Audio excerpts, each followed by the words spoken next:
Hey guys, it's Shake You Crafty. We are here for Tuesdays in the Attic using a Dusty Attic sketch today. Another fabulous two-page sketch. And I have tons of photos of my son. I have a goal to get his school album caught up, so we're dusting off. We're dusting that off and we're trying to get school photos caught up so that way that album is caught up. That's one of my goals this year, is to get that at least all the way through to the current school year. So I'm still working on some preschool stuff, and so I've got all these fun photos of a like beach themed party we did like in the middle of winter at his school a couple years ago, and then I have some of the beautiful Coco Vanilla Studio Sunkiss collection we're gonna play with. I've already kind of picked out my papers because I didn't want to use too much, and I didn't get the full collection. I got whatever I could get my hands on out of a shop because it was selling off like hotcakes.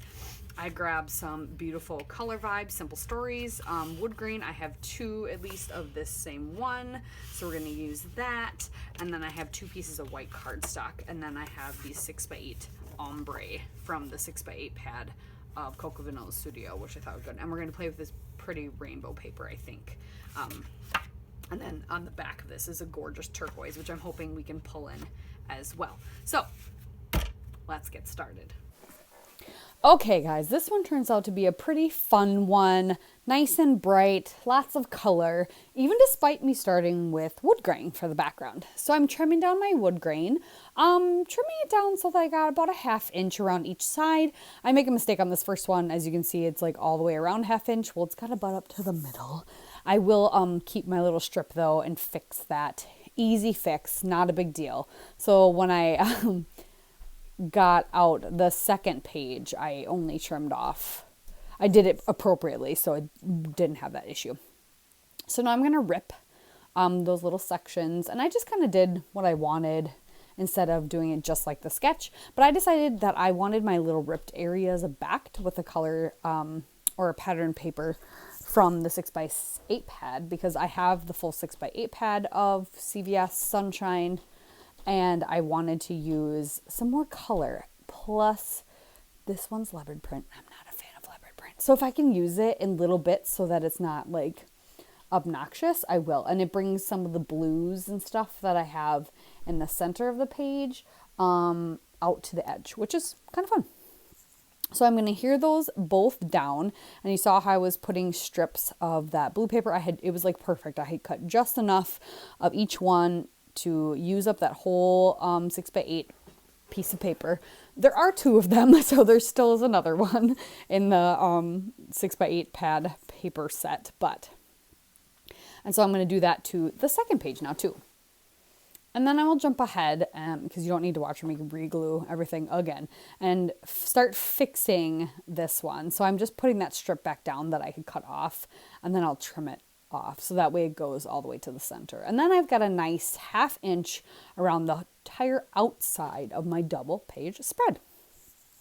Now I thought it worked perfect. This ombre paper I'm going to use as the pattern that's kind of spanning across, and you can kind of cheat by hiding it. You don't actually have to have a sheet that goes all the way across. And I really liked this rainbow paper that I picked out. So I was able to use like the full 6x8 of the one ombre. And then the other one I'll be able to trim in half. So I'll still have a little bit of that left, which is nice. And I thought about, it'll be good. Then I can maybe use it for some of the clusters, like cut some of it up. I don't need to. I have plenty of embellishments with this collection. I got the floral pack and the regular embellishment pack, plus the clear stickers, plus the little wood veneer buttons, and the sticker sheet, and the puffies. So lots of embellishments. I have way less paper than embellishments. So I'm kind of hoping I'm able to make a bunch of layouts with embellishment heavy clusters when I play with this collection. But it's not hard to. You want to just play with all the things when you play with Coco Vanilla Studio. So not hard. So I did the papers, put the rainbow down, and now I'm just trimming it. So now it is 2 pages. Just cut right up the center. So now what was left on the back of that rainbow paper was this really pretty turquoisey zigzag chevron type pattern on tone pattern.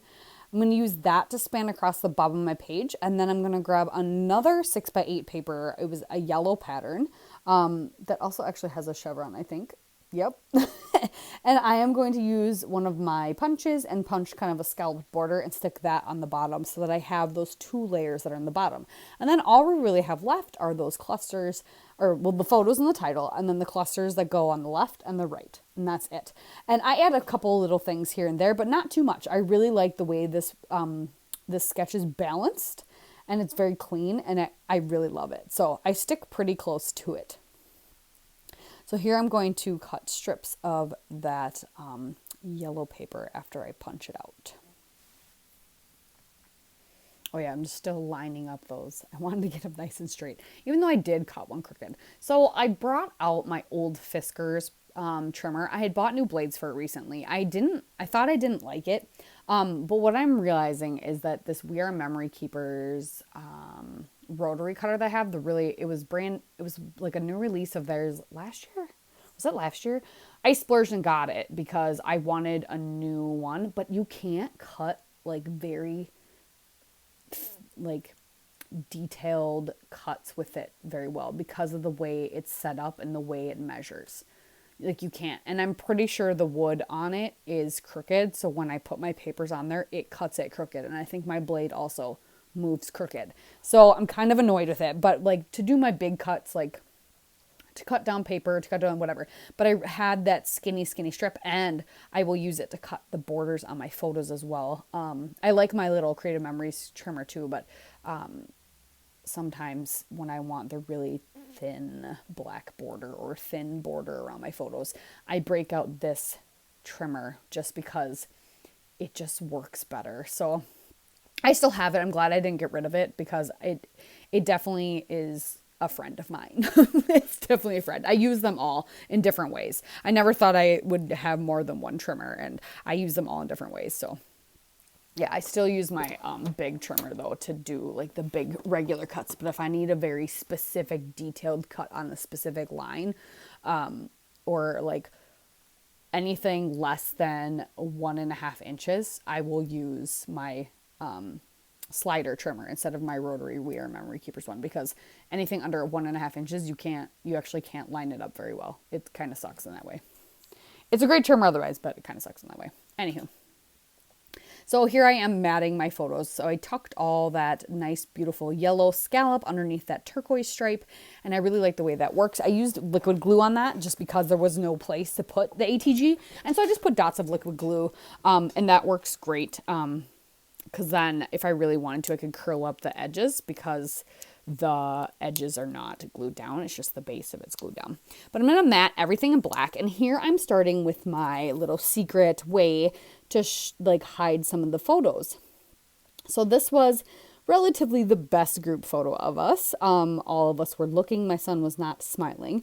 Luckily, I got the great photos of him playing that'll be on the other page, and then this crazy one of him pretending to be a squid, which I also have the like zoomed out version of that photo will also go behind my secret little photo area there. So I'm just getting all my pictures matted and cut and set to go. And then I will show you how I make that work. And then I'm going to tie in what I do to the other pages and the other photos.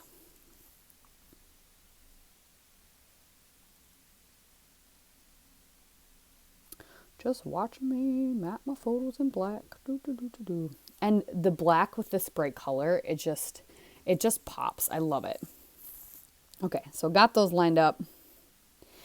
So what I did is I went and stitched. I stitched the left-hand side of these photos, and I'm going to finish this one first, and then I'll kind of show you the left-hand side. Or did I do that already? No, I didn't do that already. So here is the left-hand side. So I just layered that one photo without a mat behind it, and then put the one photo on the mat that I wanted on the front, and then the other one behind it as well. So it's like it was a sandwich, and then glued one down to the paper, and then I just sewed the left edge. And so then now I'm going to put a tab on it, and that'll be a way to open it so you can see those other photos. And I'm going to do the same thing on the right hand side with that bottom right photo of him sitting in the flamingo ball pit. That's where I'm going to put my journaling. So that way the journaling doesn't necessarily have to be That's the one thing I changed about the sketch. They have the journaling under on the left-hand side. And I just hid mine instead. And so that way it's just kind of fun and you can just focus on the pictures and the details and all the color. And the journaling is just hidden and it's nice. So, yeah. And it was fun playing with it. So the photo one on the left, I didn't put anything behind that sticker that I used, that I'm going to use for a tab over there. And so then it's going to stick to the page, but not like super bad. And the more I do it, the less it'll like stick forever. The one on the right for the journaling, I'm going to do the same thing, but then I'm also going to put some ephemera down and I'll be able to tuck it under. So it kind of tucks under and that way it kind of stays closed. I'm not as worried about the photo one on the left-hand page because that tab has more surface area that it sticks a little bit more. The tab I use on the right-hand page just doesn't have as much surface area. So I'm going through all the ephemera, all the goodies, and making my clusters, and I'm loving the way this turned out. When I played with this collection the other day, I knew I was going to do it with this sketch and these photos, and I was so excited to use the palm leaves and the umbrella and a few flowers, and just they scream summer and it's so much fun. So, yep, tucking in a flower. I want to get some flowers in there. I had just gone through all the beachy stuff first and then I opened the flower pack. I hadn't even touched the flower pack yet. Adding some dimension. So I added a little dimension to like the orange flower added on that right hand side and then now this heart. And then I added a little dimension to the drink umbrella and the palm tree on the left hand page, and then also the good vibes only banner that goes over there. And then I'm going to go into, see, this is where I can tuck it under that leaf now, and that works really good. I just used one of the cards that I got those two, which will be fun. I should be able to create a really fun layout with the pocket cards as well. And then I'm going to add in some puffies and also the wood veneer buttons. I forgot that I wanted to do that. Add them to both sides, and then I'm deciding what I want to do for a title. I love the stickers that came with this, but I wasn't really feeling glitter for this one. Not for this layout. Wasn't really feeling the glitter. Those might end up just getting hoarded, and I might not end up using them at all. We'll see. Because they're really pretty to look at. But I really wanted to, since I matted everything in black, I really wanted to see what I had for black titles to really anchor and bring in the black. So I'm going to do that here in a minute. Oh, here I'm realizing the buttons. So I grabbed out these Jelly Bean Soup foam thickers, and I have Hello Sunshine, which I thought worked perfect. It fit perfectly right there. And then I'm going to grab some of the little foam black plus signs off of that as well, and put the one in each little cluster that are down on the bottom of each page. And that'll do it, you guys. Thanks for watching. Tune again next week for Tuesdays in the Attic, and we'll talk to you then. Bye.